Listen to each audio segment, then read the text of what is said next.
বিসমিল্লাহির রহমানির রহিম। ভাই ও বোনেরা, যে যেখান থেকে আমাকে দেখছেন এবং শুনছেন, আপনাদের সবাইকে আমার সালাম, আসসালামু আলাইকুম। আশা করি আপনারা ভালো আছেন, আমিও ভালো আছি।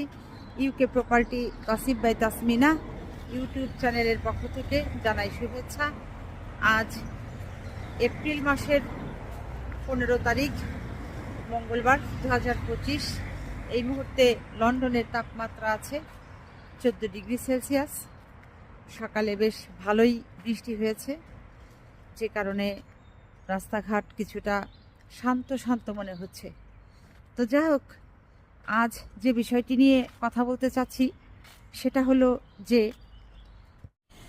নমরুদ, ফেরাউন, কারুন এবং আবদুল্লাহ ইবনে উবাই, এই 4 শয়তানকে এক গ্লাসের ভেতরে ভরলে যেটি হয় সেটির নাম হচ্ছে শেখ হাসিনা। আর এই উক্তিটি করেছেন কে? হেফাজতে ইসলামী বাংলাদেশের একজন নেতা মামুনুল হক।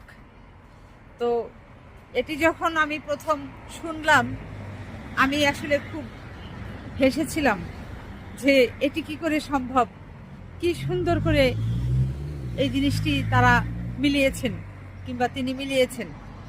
এখন মানুষের মুখে মুখে এই কথা শোনা যাচ্ছে যে এই ফেরাউন, নমরুদ, কারুন এবং আবদুল্লাহ ইবনে উবাই, এই 4 শয়তানের ভিতরে যে গুণাবলী আছে, সমস্ত গুণাবলী দিয়ে তৈরি হয়েছে পৃথিবীতে এই এক পিস মানুষ, সেটা হচ্ছে এই শেখ হাসিনা। তো যাই হোক, আপনারা সবাই জানেন যে গত 5ই আগস্ট 2024-এ শেখ হাসিনা বাংলাদেশে গণহত্যা শেষ করে এরপরে ভারতে গিয়ে পালিয়েছেন। এখন কলিকাতা হচ্ছে তাদের আওয়ামী লীগের সদর দপ্তরে মোটামুটি আওয়ামী লীগের শেখ হাসিনার যারা উম্মত, আওয়ামী সরকারের শাসনামলে 15-16 বছর যারা বস্তা বস্তা অর্থ কামিয়েছে, দেশের অর্থ সম্পদ লুট করেছে, দেশের ধন সম্পদ সব পাচার করে বিদেশে পাঠিয়ে দিয়েছে, তো নিজ পরিবারের শুধু চিন্তা করেছে, দেশের সাধারণ মানুষের জন্য কোনো তারা চিন্তা করেনি, দেশের জন্য, মঙ্গলের জন্য, উন্নতির জন্য তারা কোনো কিছু আসলে করেনি। যতটুকু করেছে ততটুকু আসলে লোক দেখানো, অতটুকু না করলে তারা এই 15 বছর গদিতে থাকতে পারতো না। যেমন যে পরিমাণ অর্থ তারা এই পদ্মা সেতু করার কথা বলে মানুষের পকেট থেকে হাতিয়ে নিয়েছে, তাতে কিংবা দেশের বাহির থেকে ঋণ নিয়ে এসেছে, সেই অর্থ দিয়ে বাংলাদেশে ওরকম 100টি পদ্মা সেতু করা যেত, না করে করেছে একটি। আবার ওই মেট্রো রেল, ওরকম 1000টি মেট্রো রেল করা যেত, যে পরিমাণ অর্থ দেশের বাহির থেকে ঋণ এনেছে, দেশের মানুষের কাছ থেকে তারা নিয়ে নিয়েছে, সেই 1000টির বদলে করেছে মাত্র একটি। এরকম আরও অনেক নমুনা আছে। আর ক্ষমতায় এসেই তারা 2008 সালে ডিসেম্বরে নির্বাচন হলো, 9 সালে তারা শপথ গ্রহণ করলো, মন্ত্রী হলো, এমপি হলো, প্রধানমন্ত্রী হলো, হয়েই ওই ফেব্রুয়ারি মাসেই তারা হত্যা চালালো কাদের? বাংলাদেশের যারা মাথা আছে, শিক্ষিত জ্ঞানী ব্যক্তি যারা আছে, মেধাসম্পন্ন চৌকস সেনা কর্মকর্তাদের তারা হত্যা করলো।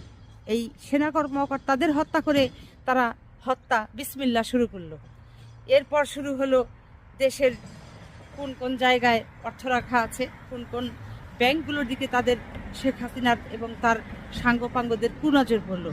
ব্যাংকগুলো থেকে তারা একেবারে ধুমিয়ে ঋণ তুলে দেশের বাহিরে সেগুলো পাচার করে দিল।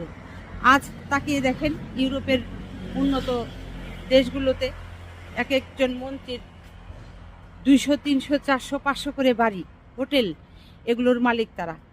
তো এগুলো কি করে সম্ভব? কোথায় পেল তারা? তো যাই হোক, এগুলো আপনারা সবাই জানেন।